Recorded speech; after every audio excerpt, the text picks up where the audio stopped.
Okay, this game was interesting enough that instead of writing a normal blog like I do on chess.com, you've convinced me to create a YouTube channel so that I can do a video analysis. So congratulations, that took hours. But here I am, and I'm going to do an analysis of your game, D. Timmerman versus somebody else. And I'm going to try to keep it to 10 minutes because this is take three, and I'm having a hard time keeping this under half an hour. I just want to focus on points that will help you immediately. Okay, Catalan. First step. Your opponent has made a move that you clearly don't know because it's not really a move. You have to stop and think. Hopefully you did. Is it a trap, or is it a blunder, or is it just a different move? There's no trap here. I mean, you played the Catalan. White will have or black will have a hard time getting it more than one or two checks. There's no trap, and I don't see it being a blunder. I don't see any tactical issues. So you're right to just continue. And I like that you're punishing it positionally. You're going to take the bishop off one way or another. You'll have the bishop pair. You already have the central majority because of d takes c. And now you've got this monster bishop. I like it. I think you're better here. In fact, I think you're a lot better here. And now we're at our first critical point. That's horrible. I see you marked it as interesting. I'm going to change that to very bad. Mistake. And the reason, there's lots of reasons. You're opening up lines for pieces, you're trading your only developed piece, etc. The big reason is that you've just given up a really, really important square that two pieces are going to use for nothing. I know you say, I wanted to cripple black's pawns and attack them down the open c file. You just don't have time. You've traded off all your active pieces. You don't have anything left on the board that you can attack it with, really. And like I said, that d5 square is critical. So I think any titled player would have immediately rejected this move. And you can in the future by being aware of the power of an uncontested bishop. This guy's a monster. The threat of taking that is worth something, but actually taking it's not good. Hopefully that makes sense. And I'm going to move on because I could go on about this for quite a while. B takes c6, queen a4, queen e5. I missed this move. Yeah, that makes sense. Castles, queen b5. I don't know how I feel about that move. You had two options here. Knight c3 isn't terrible, and backing off wasn't bad either. Queen d5, knight c3. Yeah, you mentioned in your notes knight d2 is better. Now I want to explain how in the future you can find that move, because knight d2 is better for sure, and I would have played it. So the trick in a position like this, now it's unfortunate that you've traded off your good bishop, but I'm going to let that one go. When you're looking at a position like this for the first time, what you should be thinking about is where do you want all your pieces? Not one piece, not can I pick up a tempo, nothing like that. Literally, in a perfect world, where is the ideal spot for every one of your pieces? And in my opinion, the knight should go to c4. The bishop, this is key, probably wants to be on b2. Because I don't see any good use for it anywhere else. Like, it's not that strong on d2. e3 is blocked by a pawn, and it might be hit by knight d5. f4 is hit by knight d5, and g5, the knight moves and then is hit by h6. So it could be a nice piece, but I want it probably on b3. b2, sorry. Plus the nice thing about having a pawn on b3 means that this rook and the pressure down the b file is no longer a factor, which makes these pawns weaker, sort of. Hope that makes sense. Gonna move on. Queen takes d4. Computer calls this equal, but it's an extremely imbalanced position. Yeah, you're not... I thought you'd be worse here than you are. Your position's not that bad. Rook d1 I like, queen b6. b3 is the next point I wanted to stop on. I wouldn't have played this. I think probably, I haven't looked yet, but I think probably the computer likes it. And it's probably not a terrible move. And it's probably the move most people would have made, especially in Blitz. But from that previous thing that I mentioned about figuring out on a grander scale where you want everything, I still kind of want my piece on b2. Ugh, there it is. My mouse was acting up.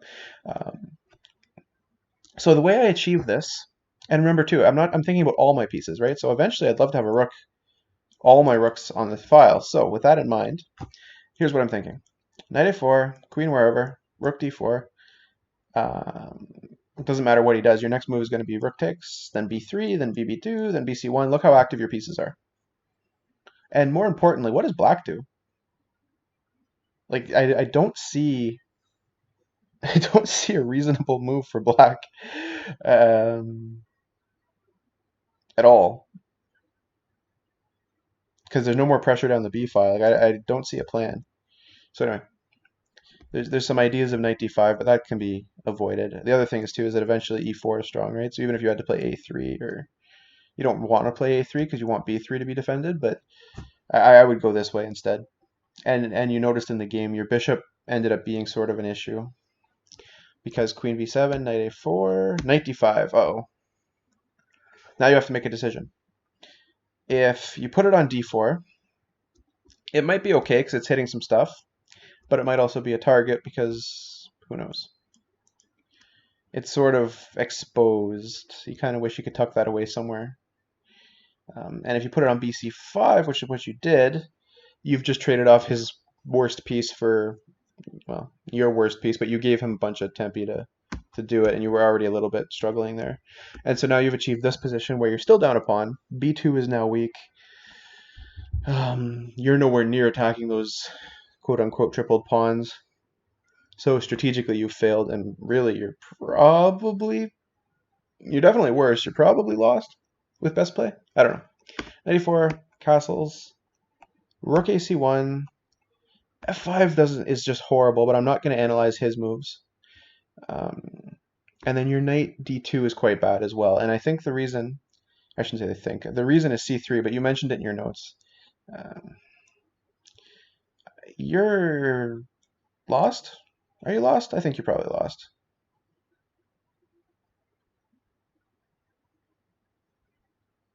Yeah, I think you're probably lost.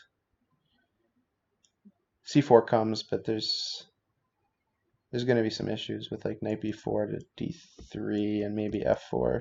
This is real bad. So that's a critical position for sure.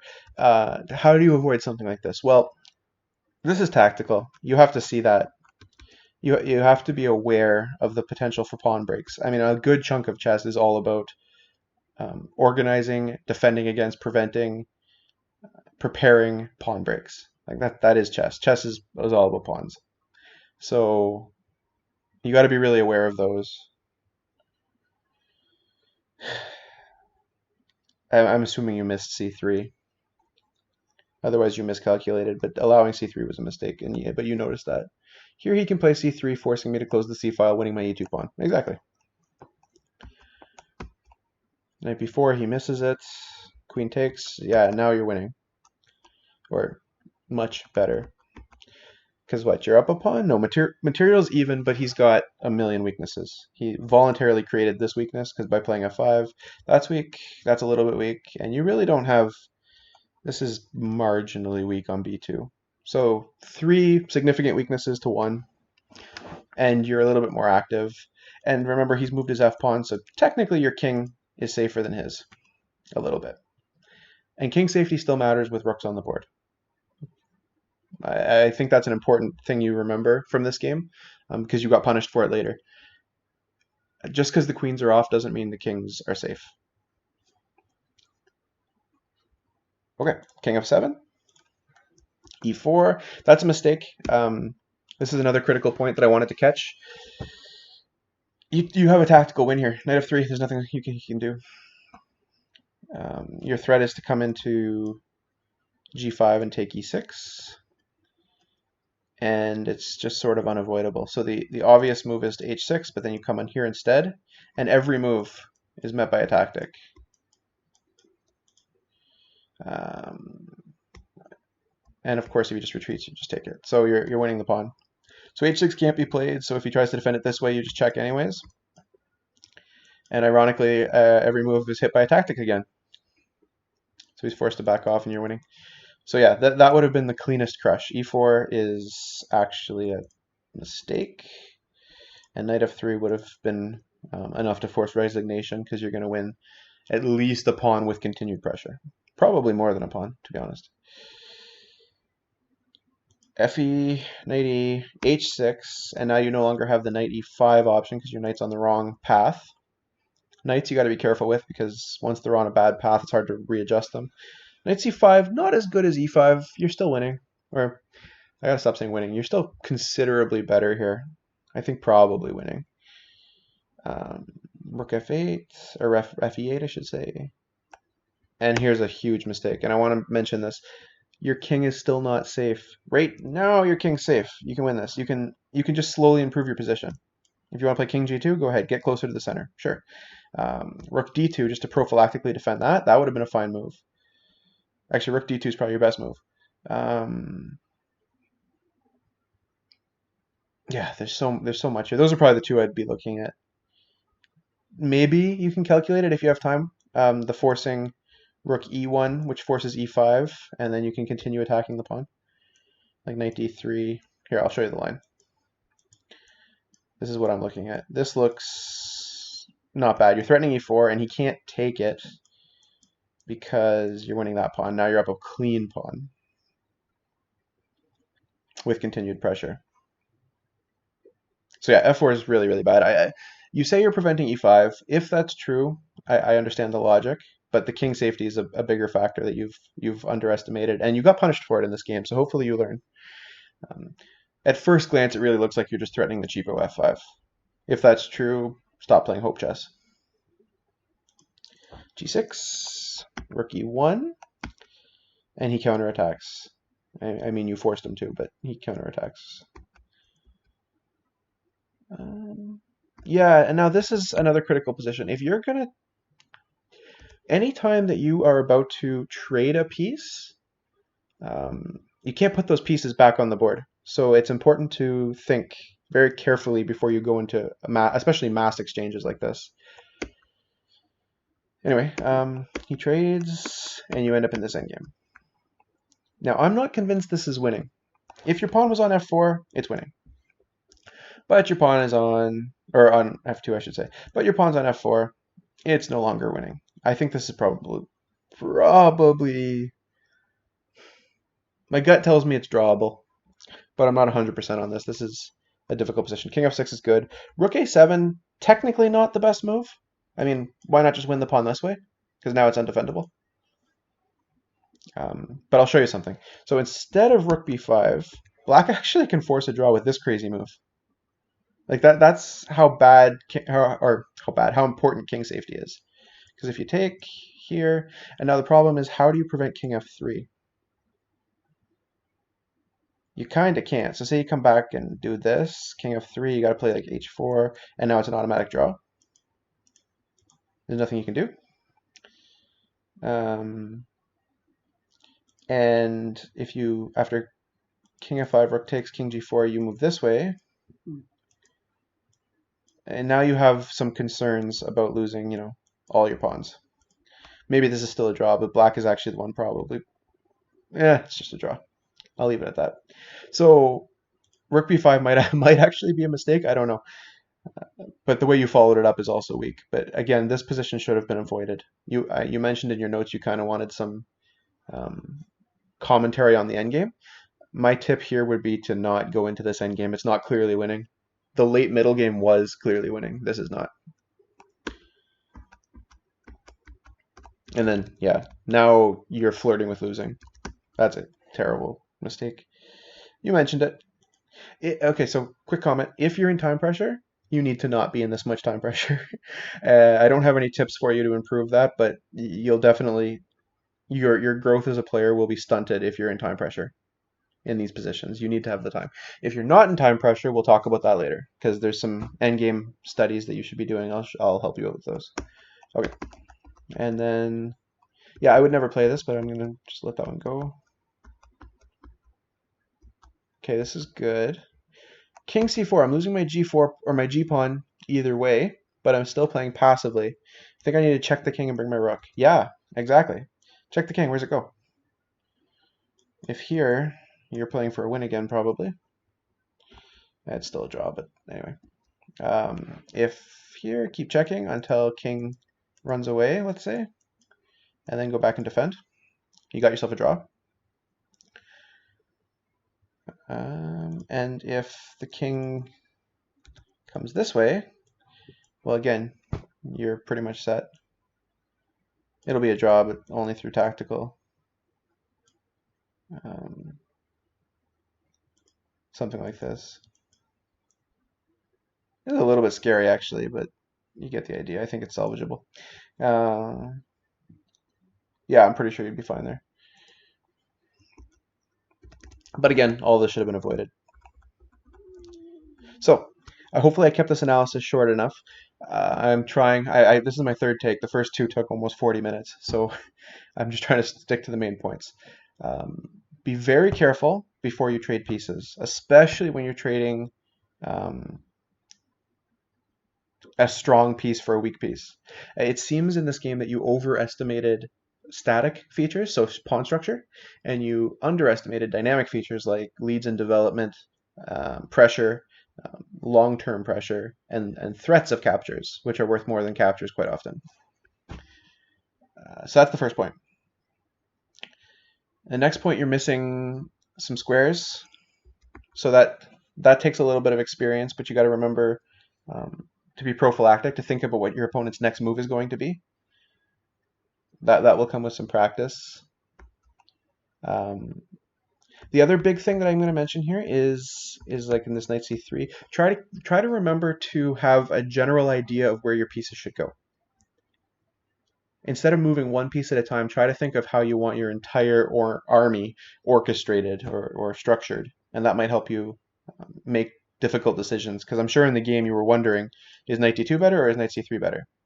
But if you had have changed your perspective and thought, where do I want my bishop, you would have quickly found out that knight d2 is better. Okay.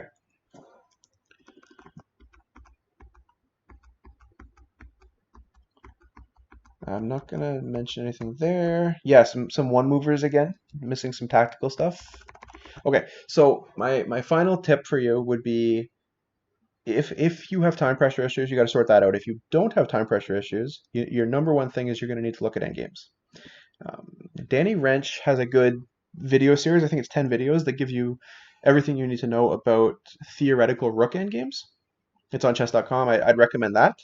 If you're more of a book guy, Jesus de la Villa is a grandmaster who wrote a book called 100 Endgames You Must Know or You Should Know. Highly recommend that. That's actually a really good book. That'll make you a better player. I would say that's probably the best use of time because you're learning all your critical endgames, and it's not that big of a book. So if you really learn and understand each of those positions, you'll be ahead of the game big time. It might be worth 100, even 200 points, and you could probably study that book in a few weeks. It's not bad. It's really not. So that's a good investment of time. That's probably the best investment of time as a developing player. Continue working on tactics. I think you're making some calculation or tactical errors where you're missing not deep stuff, but just one move, oops, I didn't see that stuff. That can be dealt with by doing blitz tactics on a site like Chess Tempo or chess.com. And every developing player, anybody who wants to improve, should be working on tactics anyways. So that's a gimme. I think that's about it. So that's probably my two biggest pieces of advice, was to continue working on tactics. And keep in mind, I don't really have any way to train this, but keep in mind that king safety is critically important. So there, now you have three things that you can work on. Avoiding king safety, particularly f-pawn moves. Avoid king safety issues, endgames, and tactics. And with those three things, I could see you improving substantially. For anybody else who's watching this video, feel free to comment what you think the rating of these two players was. I'm kind of curious to see what you think. I'm not going to tell anybody.